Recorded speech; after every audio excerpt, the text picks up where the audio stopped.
Coulomb ने electrostatic के बारे में पहले हम लोग बात कर लेते हैं। इलेक्ट्रोस्टैटिक का मतलब होता है branch of physics which deals with charges at rest. जो चार्जेस रेस्ट में हो उनकी स्टडी को हम लोग इलेक्ट्रोस्टैटिक बोलते हैं। कूलम ने एक लॉ दिया था, जैसे इसने कंसिडर किया था दो चार्जेस। ही सेड कि Q1 Q2 अगर ये दो चार्जेस है, स्टैटिक चार्जेस है, रुके हुए चार्जेस है, इनके बीच का डिस्टेंस r है, तो इस किस्से में इन दोनों के बीच में एक फोर्स ऑफ अट्रैक्शन या फोर्स ऑफ रिपल्शन होगा। हम अच्छे से जानते हैं फोर्स ऑफ अट्रैक्शन तब होता है जब ये दोनों चार्जेस अपोजिट हो, एक पॉजिटिव दूसरा नेगेटिव, और फोर्स ऑफ रिपल्शन तब होता है जब दोनों चार्जेस सेम हो, मतलब या तो वो पॉजिटिव हो या तो वो निगेटिव हो। तो ही सेड हम लोग बात करेंगे अट्रैक्शन या रिपल्शन, दोनों में फोर्स तो है ही है। Q1 Q2 दो चार्जेस है। ही सजेस्टेड दैट इन दोनों के बीच में एक फोर्स होता है, उस फोर्स को नाम दिया गया electrostatic force, and this electrostatic force is directly proportional to product of their charges.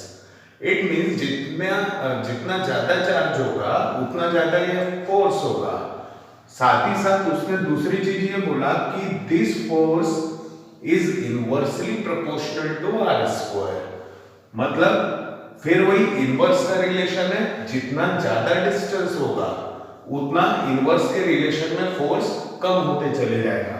अगर इन दोनों इक्वेशन को कंबाइन किया जाए तो F is proportional to Q1 Q2 by r square, and sign of proportionality हटा के जब कभी भी हम इक्वल टू का साइन लाते हैं तो some constant k comes into equation, and equation becomes Q1 Q2 upon r square into k। यहां पे k का जो वैल्यू होता है it is 1 upon 4 pi epsilon 0। Epsilon 0 जो है it is permittivity of free space. देखिए होता कैसा है कि चार्ज को अगर हम अलग अलग मीडियम में रख रहे हैं तो उसके बीच का फोर्स भी अलग अलग होता है। जैसे मान के चलिए मेरे उंगली के टिप में मैंने दो चार्जेस रखा, मैं इसको हवा में रख रहा हूं, तो इसमें जो भी F आएगा उसका वैल्यू, और इसी चार्ज को अगर मैंने इस बोर्ड के अंदर इंसर्ट कर दिया तो यहाँ पे कुछ और F आएगा, तो ये दोनों F का जो वैल्यू है ये अलग अलग होगा। कहने का मतलब ये जो F की हम लोग बात कर रहे हैं इलेक्ट्रोस्टैटिक फोर्स, ये चार्जेस जिस मीडियम में रखा हुआ है उस पर भी डिपेंड करता है। एप्सिलॉन 0 वही मीडियम का कांस्टेंट है। यहाँ पे हम एप्सिलॉन 0 बोल रहे हैं परमिटिविटी ऑफ फ्री स्पेस। इसका मतलब हम ये दोनों चार्जेस को मान ले रहे हैं कि ये हवा या वैक्यूम में है, मतलब फ्री स्पेस में है या वैक्यूम में है। इस k को अगर मैं इस इक्वेशन में पुट अप करूं तो I will get F is equals to 1 upon 4 pi epsilon 0 into Q1 Q2 by R square। This is electrostatic force, या हम जिसको बोलते हैं कूलम्स फोर्स। तो ये हम लोगों के जो मेजर टॉपिक है, मतलब जो हम लोग चाहे बोर्ड्स का देखें या फिर हम लोग कॉम्पिटिटिव की बात करें JEE नीट में, वहां पे इलेक्ट्रिसिटी का वेटेज बहुत है, और ये यहाँ से उसकी शुरुआत होती है कूलम लॉ से। फिर से हम लोग इसका वंस अगेन देख लेते हैं स्टेटमेंट।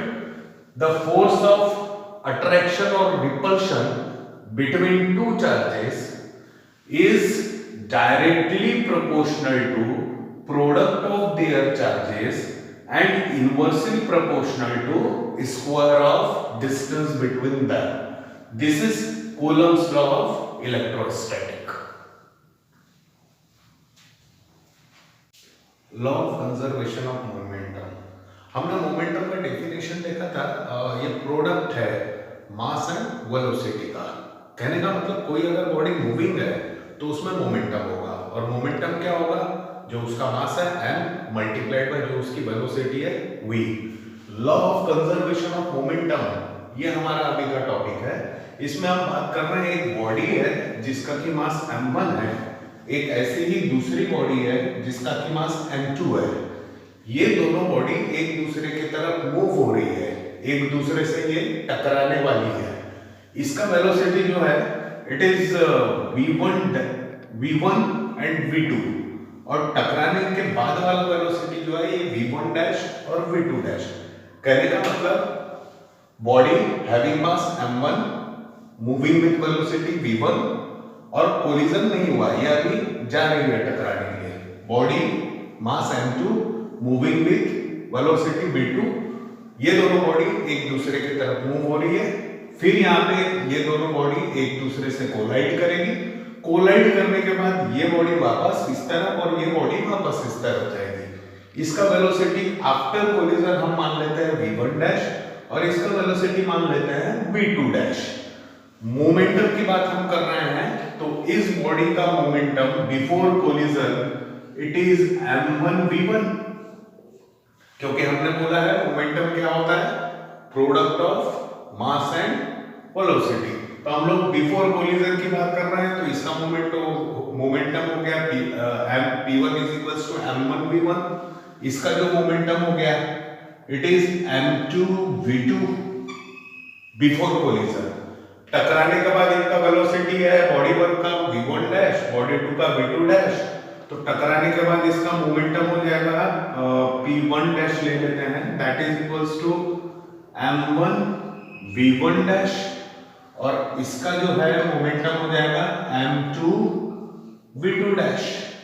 ये हो गया मोमेंटम आफ्टर कोलिजन। कहने का मतलब दो बॉडी आ रही है, टकरा रही है, टकराने के बाद उनका वेलोसिटी चेंज हो रहा है, वेलोसिटी का डायरेक्शन बदल रहा है। अब यहाँ पे अगर मैं ऑब्जर्व करूं total momentum of the system क्या होगा, तो दो किस्से निकाल रहा हूं मैं यहाँ पे, एक बिफोर कोलिजन और एक आफ्टर कोलिजन।